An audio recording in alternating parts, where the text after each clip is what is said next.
ఈ సమయంలో దేవుని యొక్క వాక్య భాగాన్ని కొద్ది నిమిషాలు మనము ధ్యానం చేద్దాం. పరిశుద్ధ గ్రంథము నుండి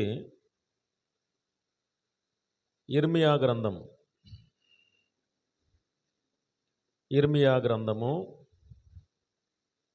29వ అధ్యాయం 11వ వచనాన్ని మనం చదువుకుందాం. నేను మిమ్మును గూర్చి ఉద్దేశించిన సంగతులను నేనెరుగుదును. రాబోవు కాలమందు మీకు నిరీక్షణ కలుగునట్లుగా అవి సమాధానకరమైన ఉద్దేశములే గాని హానికరమైనవి కావు. ఇదే యెహోవా వాక్కు. దేవుడు తన పరిశుద్ధమైన వాక్యాన్ని మనందరి వెనుకడిలో దీవించునుగాక. ప్రియులారా, చదవబడినటువంటి ఈ లేఖన భాగంలో ఇర్మియా కాలంలో ఆనాటి ఇశ్రాయేలు ప్రజలందరూ కూడా చెరలో ఉన్నారు. భయంకరమైనటువంటి వేదన వారు అనుభవిస్తూ ఉన్నారు. చెరలో ఉండటం అంటే తనది కాని దేశంలో తనది లేక తన పరిపాలన చేసే అధికారులు కాకోకుండా వేరే దేశపు యొక్క అధికారులు లేక వేరే దేశం యొక్క పాలన క్రింద ఉండడం అనేది చాలా కష్టతరమైన విషయం. వీళ్ళు ఏం చేస్తున్నారంటే చెరలో ఉన్నారు, బాధింపబడుతూ ఉన్నారు. నిజంగా వాళ్ళకి స్వేచ్ఛ లేదు. ఈ అధ్యాయంలో ఆయన మాట్లాడినటువంటి మాట ఏంటంటే, ఒక 70 సంవత్సరాలు మీరు ఇక్కడ ఉండాల్సి వస్తుంది. 70 సంవత్సరాల తర్వాత నేను మిమ్మల్ని తీసుకుని వెళ్తాను, మీకు ఒక మంచి శుభవార్త చెప్పి అని ఇక్కడ మాట్లాడినటువంటి సందర్భం మనకు కనబడుతూ ఉంది. ఆ ముందు వచనాల్లో మనకు కనబడుతుంది.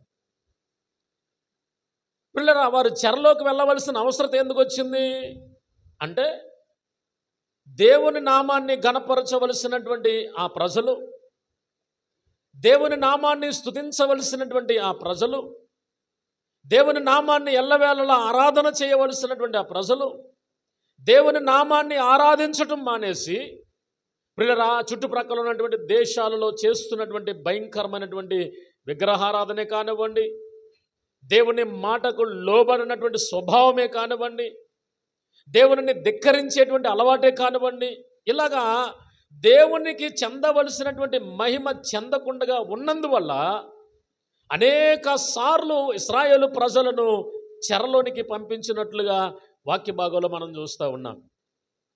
అదే క్రమంలో ఇర్మియా కాలంలో కూడా ప్రియులారా, వారి పక్షంగా ఆయన మాట్లాడుతున్నటువంటి మాట ఏంటంటే, ఇదిగో చెరలో ఉన్నటువంటి మీకు ఒక మాట నేను మీకు జ్ఞాపకం చేయాలనుకుంటున్నాను. మీరు కన్నీరు కారిస్తే, ప్రార్థన చేస్తే, నన్ను వెతికితే నేను ఖచ్చితంగా మీ విషయంలో శ్రద్ధ తీసుకుంటాను అని ఆయన చెబుతూనే ఇక్కడ ఒక మాట చెప్పాడు. మనం చదువుకున్నటువంటి మాట ఏంటంటే 11వ వచనంలో, నేను మిమ్మును ఉద్దేశించిన సంగతులను నేను ఎరుగుదును అనే మాట అక్కడ మాట్లాడుతూ ఉన్నాడు. చూడండి, ఆయన యొక్క ముఖ్యమైనటువంటి ఆలోచన, దేవుడు తన ప్రజల విషయంలో ఎలాంటి ఆలోచన కలిగి ఉన్నాడో. ఇదిగో మిమ్మును గూర్చి నేను కొన్ని ఉద్దేశాలు కలిగి ఉన్నాను. ఇప్పుడు దేవుడు మన విషయంలో కూడా ఇదే మాట మాట్లాడుతూ ఉన్నాడు. మనందరి విషయంలో కూడా ఒక్కొక్క కుటుంబంలో ఒక్కొక్క వ్యక్తి పట్ల ఒక్కొక్క ఆ ప్రణాళిక దేవుడు కలిగి ఉన్నాడు. మన గురించి కొన్ని ఉద్దేశాలు ఆయనకు ఎరిగి ఉన్నాడు. మన గురించి కొన్ని ఆలోచనలు ఆయన కలిగి ఉన్నాడు. ఆయన ఆలోచనలు మన ఎడల నెరవేర్చబడాలి అని అంటే ఏం చేయాలి? ఆయన యందు మనము విశ్వాసం ఉంచేవారిగా మనము ఉండాలి. ఇప్పుడు ఇక్కడ అంటున్నటువంటి మాట ఏంటంటే, నేను మిమ్మును గూర్చి ఉద్దేశించినటువంటి సంగతులు ఏదైతే ఉన్నాయో అవి రాబోయే కాలమందు మీకు నిరీక్షణ కలుగునట్లుగా అవి సమాధానకరమైన ఉద్దేశములే కానీ హానికరమైనవి కావు అనే మాట అక్కడ మాట్లాడు. ఎలాంటి ఉద్దేశాలు అంటే, దేవుడు మన ఎడల కలిగి ఉన్నటువంటి ఉద్దేశాలు సమాధానకరమైన ఉద్దేశాలే కానీ మీ విషయంలో నేను ఎక్కడ కూడా హాని చెయ్యాలి అనేటువంటి ఆలోచన నాకు లేదు. నేను ప్రారంభము నుండి చెప్పాను, మీ పితరుల కాలం నుండి చెప్పుకుంటూ వస్తూ ఉన్నాను. అయ్యా, నేను తప్ప వేరొక దేవుడు లేడయ్యా, మీరు ఏది పొరపాటు చేయకూడదని చెప్తున్నాను. అబద్ధం ఆడొద్దని చెప్తూ ఉన్నాను. దొంగతనం చేయొద్దని చెప్తున్నాను. ఏమంటే దాదాపుగా ఇశ్రాయేలు కాలంలో, మోషే కాలం నుండి ఈ విషయాలను మీకు బోధించుకుంటూ వస్తూ ఉన్నాను. కానీ మీరు ఏం చేస్తున్నారయ్యా అని అంటే నా మాట ధిక్కరిస్తున్నారు. ఆ కారణాన్ని బట్టే ఈ రోజున మీరు ఈ శ్రమల కొలిమిలో ఉన్నారు. అయినా కానీ నేను ఏమనుకుంటున్నానంటే, ఇదిగో రాబోయే కాలంలో మిమ్మల్ని గూర్చి కొన్ని ఉద్దేశాలు నేను ఆలోచన చేస్తూ ఉన్నాను.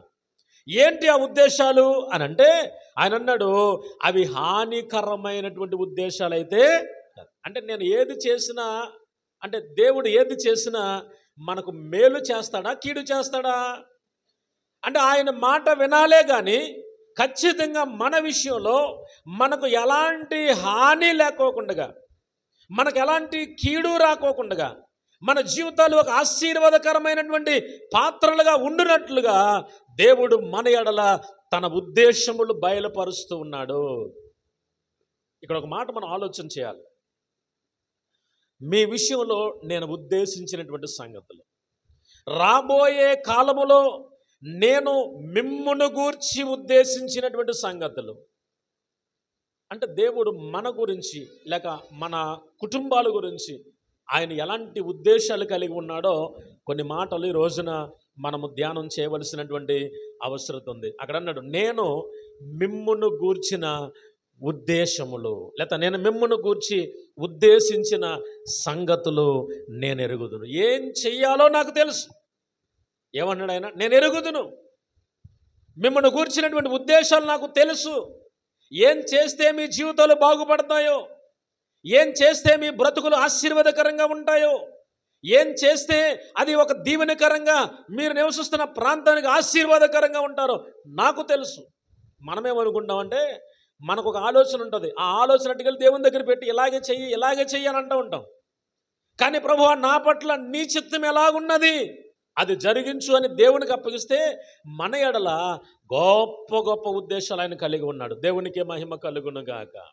పిల్లలు, కాబట్టి ఇక్కడ అంటున్నాడు, నేను మిమ్మును గూర్చి ఉద్దేశించిన సంగతులను నేను ఎరుగుదును అనే మాట ఆయన మాట్లాడుతూ ఉన్నాడు. చూడండి, ఆయన ఏం చేయాలనుకుంటున్నాడు, మనల గురించి ఎలాంటి ఉద్దేశాలు కలిగి ఉన్నాడో కొన్ని మాటలు ఈ రోజున మనం ధ్యానం చేద్దాం. యెషయా గ్రంథం 66వ అధ్యాయం. యెషయా గ్రంథము 66వ అధ్యాయము 13వ వచనం చదవండి ఒకసారి. ఒకని తల్లి వారిని ఆదరించునట్లు నేను మిమ్మును ఆదరించెదను. యెరూషలేములోనే మీరు ఆదరింపబడెదరు అనే మాట అక్కడ మాట్లాడుతున్నాడు. చూడండి, ఆయన మాట్లాడుతున్నటువంటి మాట, ఒకని తల్లి వానిని ఆదరించునట్లు నేను మిమ్మును ఆదరించు. అంటే ఒకని తల్లి ఎలాగున తన పిల్లలను ఆదరిస్తుందో, కడుపును కనుక్కున్నటువంటి బిడ్డ తల్లి ఏ విధంగా బిడ్డ విషయంలో క్షేమం కోరుకుంటుందో, వారికి ఏ కీడు రాకూడదని, వారికి ఎలాంటి శోధన కలగకూడదని, ఏమండి తల్లి తన బిడ్డల విషయంలో ఎలాంటి ఆదరణ కలిగే విధంగా ఉంటుందో, ఏమండి ఆయన అంటున్నటువంటి మాట ఏంటంటే, నేను మిమ్మును ఆదరించెదను అనే మాట అక్కడ మాట్లాడుతూ ఉన్నాడు. చూడండి, ఇక్కడ మనం ఆలోచన చేస్తే నేను మిమ్మును గూర్చినటువంటి ఉద్దేశములు ఎలాంటివో అక్కడ జ్ఞాపకం చేస్తూ, ఇక్కడ ఉన్నటువంటి మాట ఏంటంటే, మొట్టమొదటిగా మన పట్ల ఆయన ఎలాంటి ఉద్దేశాలు కలిగి ఉన్నాడు అని అంటే, నేను మిమ్మును ఆదరించెదను. ఏం చేస్తాడంటే ఆయన ఆదరిస్తాడు.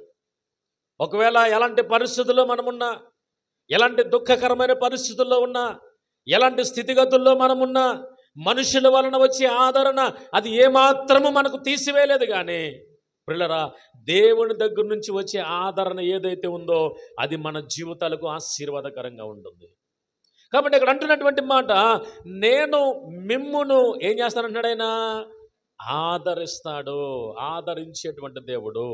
మొట్టమొదటిది, దేవుడు మన ఎడల నేను మిమ్మును గూర్చి ఏమంటే చేయనుద్దేశించినటువంటి కార్యాలు ఏంటయ్యా అని అంటే ఆయన అన్నాడు, మొట్టమొదటిగా నేను మిమ్మును ఆదరించెదను అనే మాట అక్కడ మాట్లాడుతుంది. రెండో విషయం దగ్గరికి వెళ్తున్నాను. జకర్యా గ్రంథము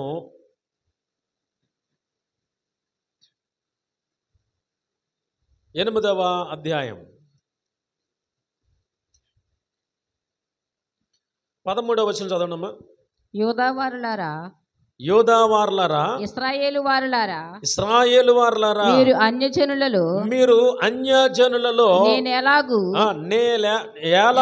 శాపాస్పదమై ఉంటిరో అలాగే మీరు ఆశీర్వాదాస్పదమగునట్లు నేను మిమ్మును రక్షింతును, భయపడక ధైర్యము తెచ్చుకొనుడి అనే మాట అక్కడ మాట్లాడుతున్నాడు. చూడండి, ఆయన అంటున్నటువంటి మాట, అయ్యలారా మీ విషయంలో నేను ఎలా ఉన్నాను అని అంటే అక్కడ అంటున్నాడు, యోధా వారులారా, ఇశ్రాయేలు వారులారా, మీరు అన్యజనులలో ఎలాగున శాపాస్పదమై ఉంటిరో. అన్యజనులైనటువంటి వారి దగ్గర మీరు ఎలా కనబడుతున్నారంటే శాపాస్పదముగా కనబడుతున్నారు. అక్కడ ఒక మాట చెప్తున్నాడు ఆయన, ఏమన్నాడంటే మీరు ఆశీర్వాదాస్పదమగునట్లు, ఏంటంట ఆశీర్వాదాస్పదమగునట్లుగా దేవుడు ఏం చేయాలనుకుంటున్నాడంట, నేను మిమ్మును రక్షింతును. చూడండి, ఇక్కడ మాట్లాడుతున్నటువంటి మాట నిజంగా ఆయన అంటున్నటువంటి మాట, మీరు అన్యజనులలో ఎలాగున్నారు అని అంటే వాళ్ళ దృష్టికి మనమేదో శాపగ్రస్తులమైనట్లుగా, మనమేదో తక్కువగా ఉన్నట్టుగా మనం కనబడుతూ ఉండవచ్చేమో. కానీ ఆయన అంటున్నటువంటి మాట ఏంటయ్యా అంటే మీరు ఎలాగున్నారో తెలుసా, ఆశీర్వాదాస్పదమగునట్లుగా నేను మిమ్ములను రక్షిస్తాను. దేవుడు మన పట్ల ఎలాంటి ప్రణాళిక కలిగి ఉన్నాడో, దేవుడు మన విషయంలో ఎలాంటి ఉద్దేశములు కలిగి ఉన్నాడో, దేవుని ఆలోచన ఏమై ఉంటుందో అని అంటే అక్కడ అంటున్నటువంటి మాట, నేను మిమ్మును రక్షింతును. కాబట్టి మీరు ఏం చేయొద్దు, భయపడవద్దు, భయపడాల్సిన పని లేదు, ధైర్యం తెచ్చుకోనండి.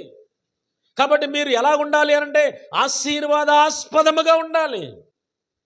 దేవుడు మన విషయంలో ఎలాంటి ఆలోచన కలిగి ఉన్నాడు అని అంటే మనం ఏ ప్రాంతంలో బ్రతుకుతున్నా జీవిస్తున్నా కానీ దేవుని నమ్మినటువంటి వారందరూ కూడా ఒక ఆశీర్వాదాస్పదముగా ఉండాలి.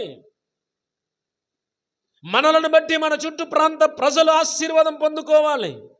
మనలను బట్టి మనం అడుగుపెట్టే ప్రతి స్థలము దీవెనకరంగా ఉండాలి. అంతేగాని శాపాస్పదముగా ఉండకూడదు. మనం కూడా చాలాసార్లు అంటాం, పలానా వాళ్ళు అడుగుపెట్టారండి, ఇల్లంతా ఏమైపోయింది, ఇలాగ రకరకాల మాటలు మాట్లాడుతూ ఉంటారు.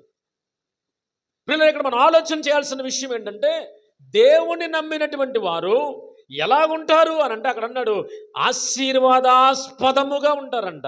అలా ఉండినట్లుగా నేను మిమ్మును ఏం చేస్తానంటున్నాడు ఆయన, రక్షిస్తాను. అలా ఉండినట్లుగా దేవుడు మనల్ని చేస్తాడు, అలా ఉండినట్లుగా దేవుడు మనల్ని ఆశీర్వదిస్తాడు. ఉదాహరణకి యోసేపు జీవితం మనకు తెలుసు కదా. యోసేపు ఎలాంటి స్థితిలోనికి రావడానికి గల కారణం, అతను అడుగుపెట్టిన ప్రతి స్థలము దీవెనకరంగా మార్చబడింది. యాకోబు యొక్క పరిస్థితి మనం తెలిస్తే యాకోబు అడుగుపెట్టిన ప్రతి స్థలము దీవించబడింది. అబ్రహాము గురించి ఆలోచన చేస్తే అబ్రహాము అడుగుపెట్టిన ప్రతి స్థలము దీవించబడింది. ఇలా చెప్పుకుంటూ వెళితే పరిశుద్ధ గ్రంథంలో ఎవరెవరైతే దేవుని యందు విశ్వాసం ఉంచిన వారు ఉన్నారో వారు అడుగుపెట్టిన ప్రతి స్థలాల్లో కూడా ఏమైపోయాయో తెలుసా, దీవించబడ్డాయి, ఆశీర్వదించబడ్డాయి. ఈరోజు మనం ఆలోచన చేయాలి, మనల్ని కూడా ఏం చేయాలనుకుంటున్నాడు ఆయన అని అంటే ఆశీర్వాదాస్పదమునకు మనం వారసులగినట్లుగా మిమ్మును రక్షిస్తాను అనే మాట అక్కడ మాట్లాడుతాను. కాబట్టి నేను రక్షించు వాడను గనుక మీరు భయపడవలసినటువంటి అవసరత లేదు. మొట్టమొదటిగా దేవుడు మన విషయంలో ఎలాంటి ఆలోచన కలిగి ఉన్నాడు అని అంటే రాబోయే కాలమందు నేను మిమ్మును ఏం చేస్తానంటున్నాడు ఆయన, ఏం చేస్తానంటున్నాడు ఆయన, మీ గురించి నేను ఉద్దేశించిన సంగతులను అవి ఎలాంటివి అని అంటే హానికరమైనవి కావు. నేను మిమ్మును ఏం చేయాలనుకుంటున్నాను అని అంటే మొట్టమొదటిగా నేను మిమ్మును ఆదరిస్తాను అని అన్నాడు ఆయన. రెండవదిగా చూస్తే నేను మిమ్మును రక్షిస్తాను అని అంటున్నాడు ఆయన. మూడో విషయం దగ్గరికి వెళ్దాం. చూడండి, మూడో విషయం హగ్గయి గ్రంథం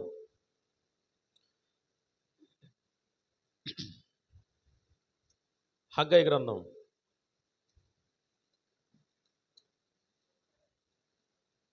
2వ అధ్యాయం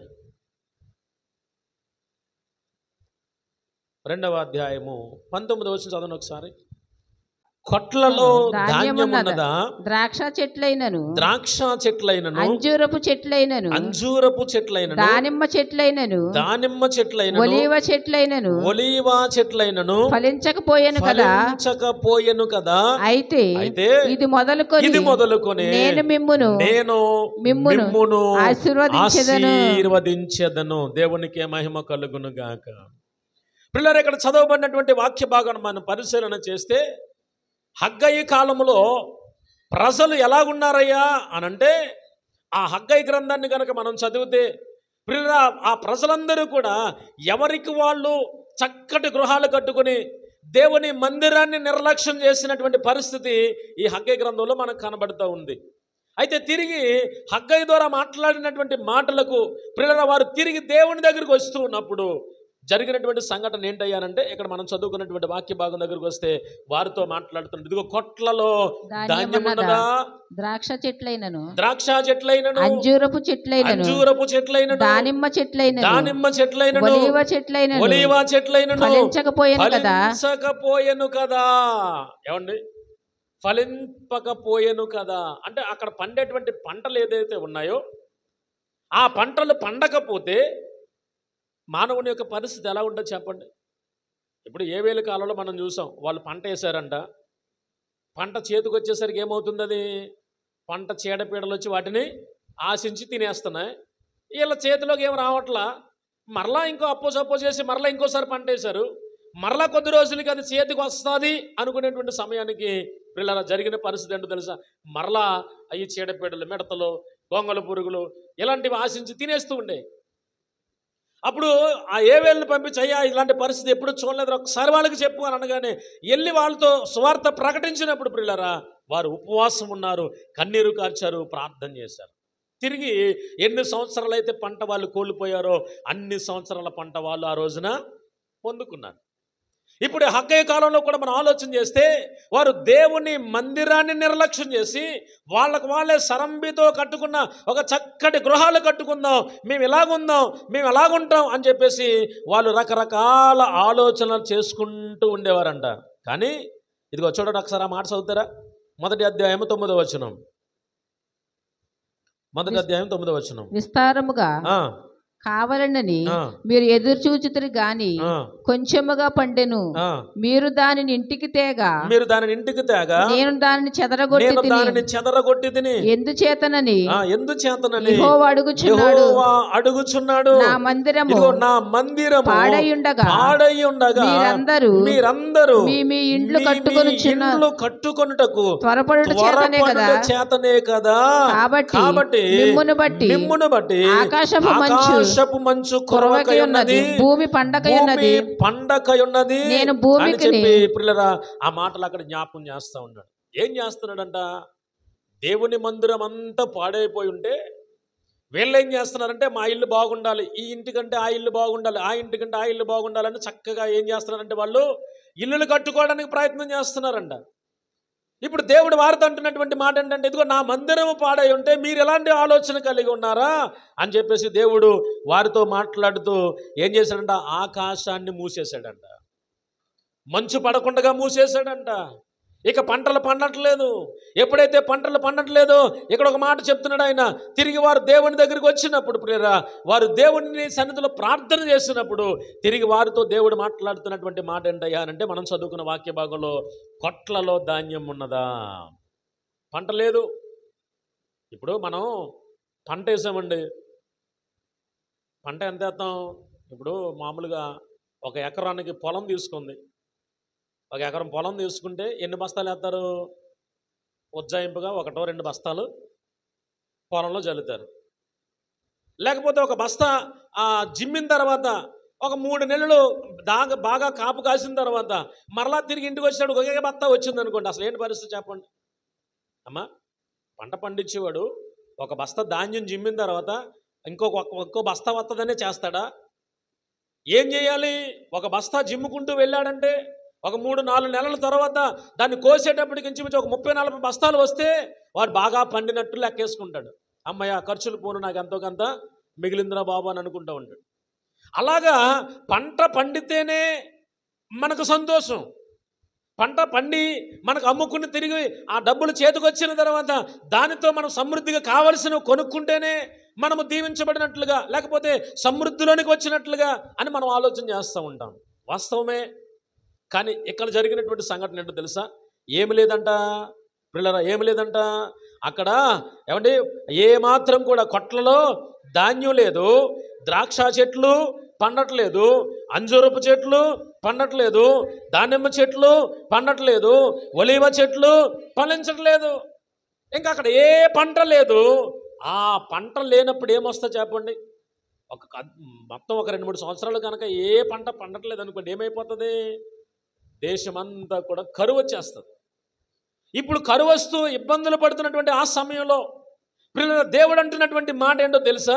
ఆయన అన్నాడు, అయితే, చదవండి అక్కడ, అయితే ఇది మొదలుకొని నేను మిమ్మును ఆశీర్వదిస్తాను. దేవునికి మహిమ కలుగును గాక.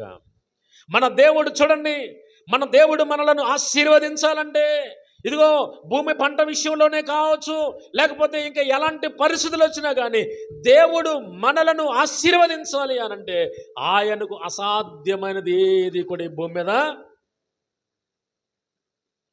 ఏలియా జీవిస్తూ ఉన్నప్పుడు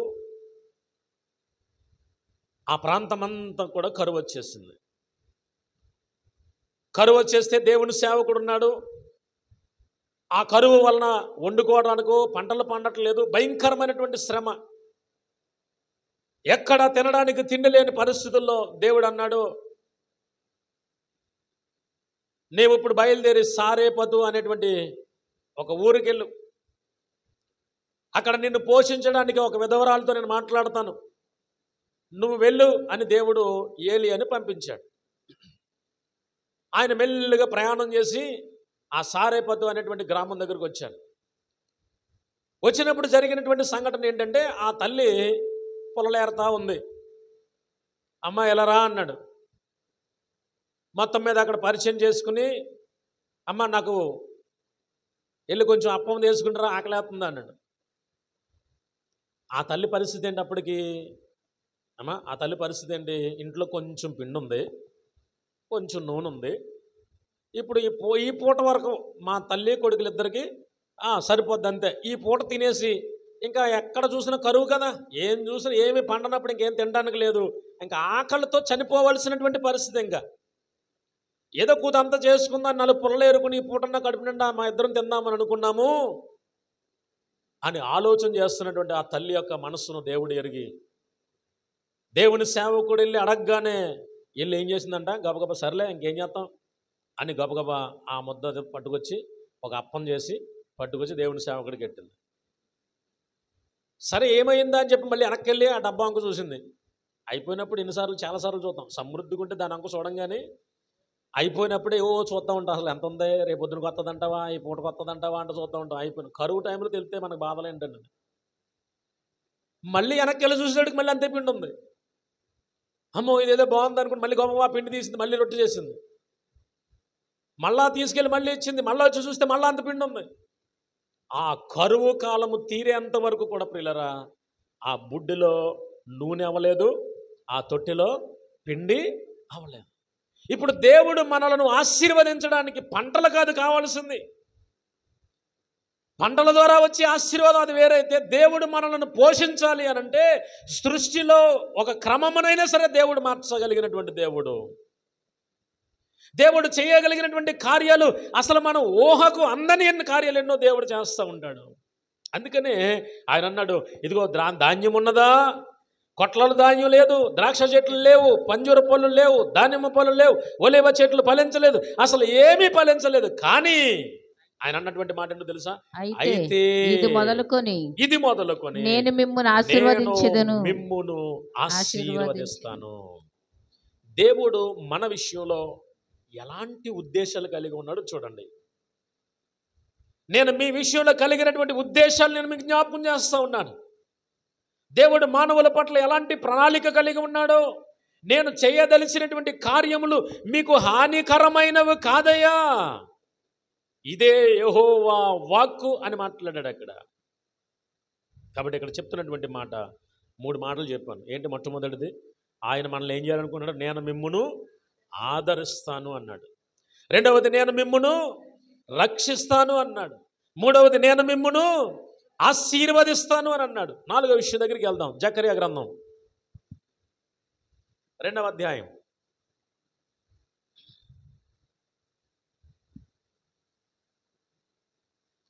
6వ వచనం. ఉత్తర దేశంలో ఉన్నవారులారా, తప్పించుకొని రండి. ఆకాశపు 4 వాయువులంతా విశాలముగా నేను మిమ్మల్ని వ్యాపింపజేసి ఉన్నాను. ఇదే యెహోవా వాక్కు. చూడండి ఏం చేస్తానంటున్నాడు ఆయన. నలుదిక్కుల మన విషయంలో ఆయన ఎలాంటి ఆలోచన కలిగి ఉన్నాడు అనంటే, నేను మిమ్మును వ్యాపింప చేస్తాను. ఆనాడు ఇశ్రాయేలు ప్రజలు ఎక్కడున్నప్పుడు కూడా వారి యొక్క ప్రత్యేక స్థానం వేరు, వారి యొక్క ప్రవర్తన వేరు, వారి నడవడిక వేరు, వారి మాట తీరు వేరు, వారి ఆరాధన చేసే విధానం వేరు. వారు చేసేటువంటి పరిస్థితులు ఏం చెప్తున్నాడంటే, ఇదిగో నేను మిమ్మల్ని ఏం చేస్తానయ్యా అనంటే, వ్యాపింప చేస్తాను, మీ సంతానాన్ని అభివృద్ధి చేస్తాను. మీ పిల్లలు వేరే ఊరికి వెళ్తారు, అక్కడి నుంచి వేరే పిల్లలు మీరు తెచ్చుకుంటారు. ఇలాగా మీ యొక్క సంతానములతో సహితము మిమ్మల్ని నేను ఏం చేయాలనుకుంటున్నాను అంటే వ్యాపింప చేస్తాను. దేవుడు మన పట్ల ఆయన ఉద్దేశించిన ఉద్దేశాలు, దేవుడు మన పట్ల ఆయనకు కలిగి ఉన్నటువంటి ఒక ఉన్నతమైనటువంటి ఆలోచనలు. 4వదిగా ఆయన ఏం చెప్తున్నాడు అనంటే, నేను మిమ్మును వ్యాపింప చేస్తాను అన్నాడు. 5వ విషయాన్ని జ్ఞాపకం చేస్తాను. మత్తయి శుభవార్త 4వ అధ్యాయం 19వ వచనాన్ని చదువుకుందాం. ఆయన నా వెంబడి రండి, నేను మిమ్మును మనుషులను పట్టు జాలరులుగా చేతునని వారితో చెప్పెను. వెంటనే వారు తమ వలలు విడిచిపెట్టి ఆయనను వెంబడించిరి అనే మాట అక్కడ కనబడుతుంది. చూడండి, అక్కడ శిష్యులతో యేసు ప్రభువారు ఆయన శరీరధారిగా భూమి మీదకి వచ్చిన తర్వాత ఆయన 40 రోజులు ఉపవాసం ఉండి సిద్ధపాటు కలిగిన తర్వాత ఆయన ఎవరెవరిని శిష్యులుగా పెట్టుకోవాలని ఆ సముద్ర మార్గం గుండా ప్రయాణం చేస్తూ ఉంటే అక్కడ కొంతమంది కనపడ్డారు. వాళ్ళు ఎవరయ్యా అనంటే చేపలు పట్టేటువంటి జాలర్లు. అయ్యా, మీరు వలలు వేస్తున్నారు, చేపలు పడుతున్నారు, మంచిదే, ఇదిగో నా వెంబడి రండి, నన్ను వెంబడించండి, నేను మిమ్మల్ని ఏం చేస్తాను తెలుసా? మనుష్యులను పట్టే జాలర్లుగా చేస్తాను. చేపలు పట్టితే ఒకవేళ చిన్న చిన్న వ్యాపారాలు చేసుకుంటూ మేము జీవనం కొనసాగించవచ్చేమో, కానీ ఈ రోజున మిమ్మల్ని అనేకమైనటువంటి ఆత్మలకు మిమ్మల్ని తండ్రిగా చేస్తూ ఉన్నాను. అనేకమైన ఆత్మలను పట్టే ఒక గొప్ప జాలరుగా నేను మిమ్మల్ని చేయబోతూ ఉన్నాను అని చెప్పేసి ఆ రోజున వారితో మాట్లాడినటువంటి మాట ఏంటయ్యా అనంటే, పిల్లరా అక్కడ అన్నాడు, నేను మిమ్మల్ని మనుష్యులను పట్టే జాలరులుగా చేస్తాను. దేవుడు ఏమేమి చేయబోతున్నాడో. మనుషులు పట్టే జాలరంటే ఒక దేవుని సేవకుడేనేమో, ఆయనే వాక్యం చెప్పాలేమో, లేక ఆయనే తిరిగి స్వార్థ ప్రకటించాలేమో. ఇది మనలో ఉన్నటువంటి ఆలోచన. అసలు వాస్తవానికి దేవుని ఆలోచన ఏంటి అనంటే, మారు మనసు పొందినటువంటి ప్రతి ఒక్కరికి ఈ బాధ్యత ఉంటుంది. ప్రతి ఒక్కరూ చేయాల్సినటువంటి పని ఇది. నీ ఇంటి దగ్గర, నీ ఇరుగు పొరుగు వారి దగ్గర నీ సాక్ష్యం పంచుకుంటూ రండమ్మా మందిరానికి రండని తీసుకుని రావాల్సినటువంటి బాధ్యత ఎవరిదండి? గొర్రెలదా, గొర్రెల కాపరదా? ఈరోజు మనం ఆలోచన చేస్తే, ఈ విషయాన్ని ఆలోచన చేస్తే మనలను దేవుడు ఎందుకు ఎన్నిక చేసుకున్నాడు, దేవుడు ఎందుకు మనకు బాప్తిసం ఇచ్చి రక్షణలోనికి నడిపించాడు, ఎందుకు మనలను విశ్వాసులుగా మనల్ని నిలబెట్టాడు అనంటే, మనందరము కలిసి మనుష్యులను పట్టే జాలరులుగా మనము. చాలామంది నాశించిపోతూ ఉన్నారు కదా, అలవాట్లలోనూ భయంకరమైనటువంటి వ్యసనాలకు బానిసలైపోయి దేవునికి విరోధంగా జీవిస్తూ వారి యొక్క శరీరానికి హాని కలిగజేసుకుంటూ చాలామంది పాడైపోతున్నారు బయట. మరి అలాంటి వారి విషయంలో ఎవరు శ్రద్ధ తీసుకుంటారు? ఎవరు వారి విషయంలో పూచి తీసుకుంటారు? వారి గురించి ఎవరు ప్రార్థన చేస్తారు? ఎందుకు నిన్ను ముందుగా దేవుడు రక్షించాడనంటే అలాంటి వారి కొరకు ప్రార్థన చేయాలనే కదా, అలాంటి వారిని నీవు రక్షణలోనికి నడిపించాలనే కదా, అలాంటి వారికి నీవు మాదిరిగా ఉండాలనే కదా. కాబట్టి ఈరోజు మనం ఏం చేయాలని కోరుకుంటున్నాడు అని అంటే ఆయన అన్నాడు, నేను మిమ్ములను మనుష్యులను పట్టే జాలరుగా చేస్తానని అన్నాడు. 6వ విషయాన్ని జ్ఞాపకం చేస్తున్నాను. యోహాను శుభవార్త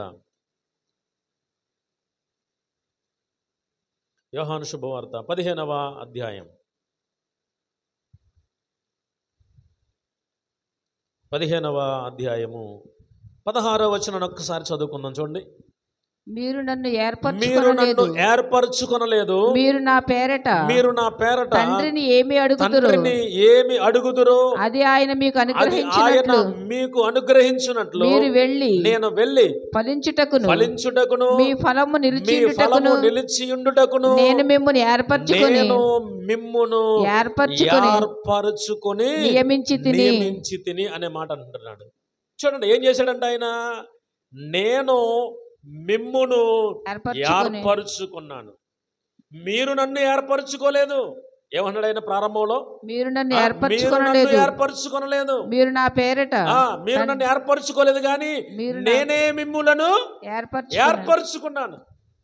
ఇప్పుడు పల్లివాడలో మనము దేవుని నమ్మినటువంటి బాప్తిస్మం తీసుకున్నటువంటి రక్షించబడినటువంటి ఏమంటే ఇక్కడ ఉన్నటువంటి సంఘాలన్నింటిలో కూడా మనం పోల్చుకుంటే గ్రామంలో నివసిస్తున్నటువంటి ప్రజల కంటే కూడా విశ్వాసుల గుంపు చిన్నదే.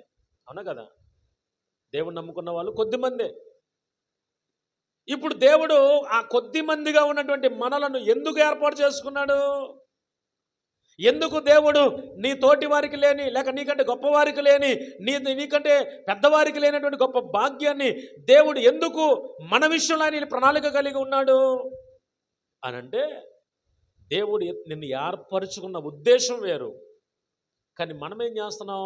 నా వరకు నేను రక్షణ పొందానులే చాలు, నా వరకు నేను బాప్తిసం తీసుకున్నానులే చాలు, నా వరకు నేను బల్లారాధన తీసుకుంటున్నానులే చాలు, ఇక మిగతా వాళ్ళు ఏమైపోతే నాకెందుకు అనేటువంటి ధోరణి మన జీవితాల్లో కనబడుతుంది. కానీ దేవుని ఆలోచన చెప్పనా, దేవుడు మనల్ని ఎందుకు ఏర్పరచుకున్నాడు?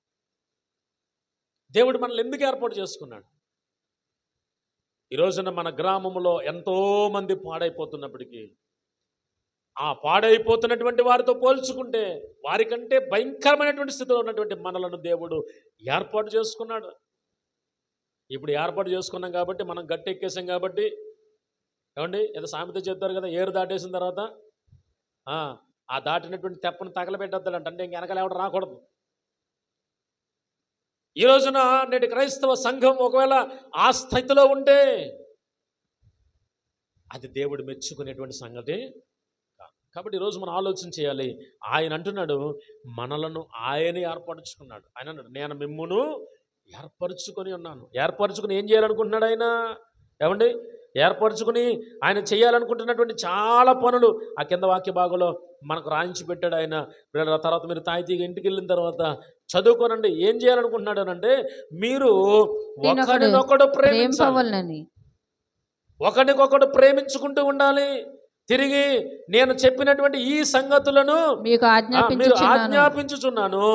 లోకము మిమ్మల్ని ద్వేషించిన యెడల మీకంటే ముందుగా నన్ను వాళ్ళు వెళ్ళి స్వార్థ చెప్తుంటే ఎలావమ్మా చెప్పాగానే గత నీ బతుకంటే మాకు తెలియదండి. ఎందుకంటే స్వజనులు కనుక మనల్ని అంటారన్నమాట.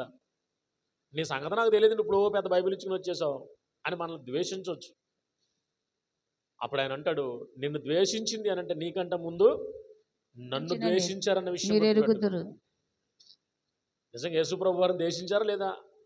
ఎంత భయంకరంగా ఆయన తిట్టారు, ఎంత భయంకరంగా మన 40 రోజులు ఆ శిలువ ధ్యాన కూడికలలో ఎన్నో విషయాలు మనం నేర్చుకుంటూ వచ్చాం. ఇక్కడ మనం ఆలోచన చేయాల్సిన విషయం ఏంటంటే ఆయన మనలను ఏర్పరచుకున్నాడు. ఏర్పరచుకున్నటువంటి ఆయన ఏం చేస్తున్నాడు అని అంటే మత్తయి శుభవార్త 10వ అధ్యాయం 16వ వచనాన్ని మనం చదువుకుందాం. ఇదిగో తోడేళ్లకు మధ్యకు గొర్రెలను పంపినట్లు నేను మిమ్మును పంపుచున్నాను గనుక పాముల వలె వివేకమును పావురముల వలె నిష్కపటులై ఉండుడి, మనుషులను గురించి జాగ్రత్త పడుడు అనే మాట అక్కడ మాట్లాడుతూ ఉన్నాడు. చూడండి ఏం చేస్తున్నాడంటే ఆయన మనలను ఏర్పరచుకుని మనలను తన వాక్యములో బలపరిచి మనలను అన్ని విషయాల్లో వర్ధిల్ల చేసిన తర్వాత ఆయన చేస్తున్నటువంటి మరొక పని ఏంటయ్యా అంటే, ఇదిగో మిమ్మల్ని తోడేళ్ల మధ్యకు గొర్రెలను పంపినట్లుగా నేను మిమ్మును పంపుచున్నాను. ఏం చేస్తాడంటే దేవుడు అమ్మా మనల్ని పంపిస్తూ ఉన్నాడు. మనల్ని ఎందుకు పంపిస్తున్నాడు అని అంటే, మనము పొందుకున్నటువంటి రక్షణ ఇతరులకు తెలియచేయాలి. అందుకని అన్నాడు, సర్వలోకమునకు వెళ్ళి సర్వ సృష్టికి సువార్తను ప్రకటించండి. ఎవరైనా నమ్మారంటే వారిని నాకు శిష్యులుగా చేయండి. వారు నమ్మినప్పుడు వారికి తండ్రి యొక్కయు కుమారుని యొక్కయు పరిశుద్ధాత్మ యొక్కయు నామములో మీరు వారికి బాప్తిస్మం ఇవ్వండి అని చెప్పినటువంటి దేవాది దేవుని యొక్క మాట మనం ఆలోచన చేస్తే పిల్లలు ఇక్కడ అంటున్నాడు, ఆయన ఏం చేస్తున్నాడు అయ్యా అంటే, నేను మిమ్మును పంపుచున్నాను. ఈ రాత్రికాల సమయంలో ఒక 7 మాటలు నేను మీకు జ్ఞాపకం చేశాను. రాబోయే కాలమందు నేను మిమ్మును గూర్చినటువంటి సంగతులను, ఇర్మియా గ్రంథంలో మనం చదువుకున్న వాక్య భాగం, రాబోయే కాలమందు నేను మిమ్మును గూర్చినటువంటి సంగతులను ఏమేమి చేయవలని అనుకున్నానో మీ గురించి ఉద్దేశించిన సంగతులు మీకు హానికరమైనవి కావు. మన గురించి ఎలాంటి ఉద్దేశాలు కలిగి ఉన్నాడు ఆయన అనంటే ఒక 7 విషయాలు చెప్పాను. మొట్టమొదటిది, ఆయన నేను మిమ్మును ఆదరించదను అన్నాడు, నేను మిమ్మును రక్షించదను అన్నాడు, నేను మిమ్మును ఆశీర్వదించదను అన్నాడు, నేను మిమ్మును వ్యాపింపచేసేదను అన్నాడు, నేను మిమ్మును మనుషుల పట్టు జాలరులుగా చేస్తానన్నాడు, నేను మిమ్మును ఏర్పరచుకొని ఉన్నానన్నాడు, నేను మిమ్మును పంపుచున్నాను. ఈ మాటలు విన్నటువంటి మన జీవితాలలో నిజంగా మనం ఏ విధంగా దేవుని వాక్యానికి మనం లోబడుతూ ఉన్నాం. దేవుడు అంటున్నటువంటి మాట ఏంటో తెలుసా, నేను ఏది చేసినా మీకు మేలే చేస్తాను. రాబోయే కాలంలో మీకు మేలు చూస్తారు. ఆ చూసేటువంటి ఆ సమయంలో నేను నా ఆలోచనలన్నీ ఎలా ఉన్నాయనంటే, మీకు ఏ విధమైనటువంటి హాని చేసే విషయం అయితే నేను చెయ్యనయ్యా, మీకు హానికరమైనవి కాదు. నేను ఏది చేసినా మీ మేలు కోరే, మీ మంచి కోరే నేను చేస్తాను. కాబట్టి ఆయన మన గురించి ఎలాంటి ఆలోచనలు కలిగి ఉన్నాడో, మన గురించి ఎలాంటి ఉద్దేశాలు కలిగి ఉన్నాడో పిల్లరా కొన్ని మాటలు మనం ధ్యానం చేసుకుంటూ వచ్చాం. ఆ విధంగా మనం ఉండటానికి, ఆ విధమైనటువంటి అనుభవం కలిగిన వారిగా ఉండటానికి పిల్లరా ఈ రోజు నుంచి మనం ఒక మంచి తీర్మానం తీసుకుని, దేవా నిజంగా నా కుటుంబంలో నీవు ఎలాంటి ఆలోచన కలిగి ఉన్నావు, నీవు చెప్పిన మాట ప్రకారంగా నేను చేస్తానయ్యా, నన్ను కనికరించు, నాకు సహాయము చేయని దేవుని పాదాలు పట్టుకుని బ్రతిమలాడుతున్నప్పుడు దేవుడు అద్భుతాలు చేయడానికి, ఆశ్చర్యకార్యాలు చేయడానికి ఎన్నడూ కూడా వెనకాడేటువంటి దేవుడు. కాబట్టి అలాంటి గొప్ప దేవుణ్ణి కలిగినటువంటి మనము నిజముగా ధన్యులము. ఆయన మనలో గూర్చినటువంటి ఉద్దేశాలు మనం ఆలోచన చేస్తున్నప్పుడు ఎన్నో కార్యాలు చేయడానికి ఆయన సిద్ధంగా ఉన్నాడు. అట్టి కృప, అలాంటి ధన్యత చేరవచ్చిన మనకును మన కుటుంబాలకును దయచేసి ఆయన నడిపించి ఆశీర్వదించునుగాక. ఆమేన్. ప్రార్థన చేసుకుందాం. విన్న